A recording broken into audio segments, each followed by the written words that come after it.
जागतिक विश्वविक्रम थोड्याच वेळात. मागील व्हिडिओमध्ये आपण पाहिलं बांदा ते रातंजण जुनी आणि नवीन प्रस्तावित मार्गिका. आता आपण पाहणार आहोत रातंजणपासून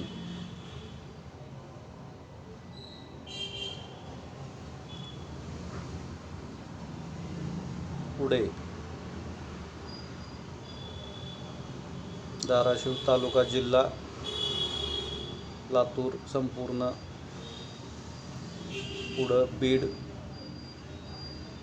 परभणी नांदेड हिंगोली इथून तुम्ही पाहू शकता आसोल्याच्या जवळून जालना नांदेडच्या आणि जुन्या मार्गिकेच्या बोल ना. हॅलो. हां हा काही नाही, कॅबच बुक नव्हती होती. संपे पहुंचला प्रोग्राम 8:45 वगैरे. हा रेकॉर्डिंग चालू आहे रखू की मी. हा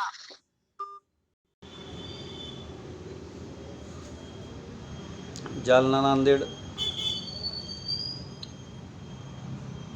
हा जो जालना नांदेड येतो इकडून, तर त्याचं इथं जे जुन्या मार्गिकेला क्रॉसिंग होतं या ठिकाणी, तर इथं आसोल्याच्या आसपास नवीन मार्गिका परत आपण दाखवलेली आहे.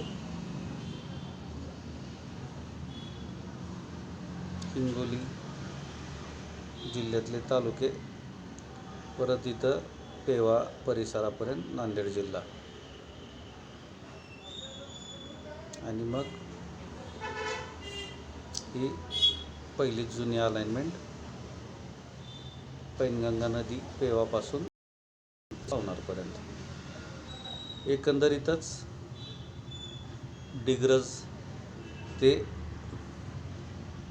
पेवा जुनी अलाइनमेंट, पेवा ते आसोला इथपर्यंत तुम्ही पाहू शकता. उजव्या हाताला खालच्या बाजूला जुनी अलाइनमेंट, वरती नवीन अलाइनमेंट.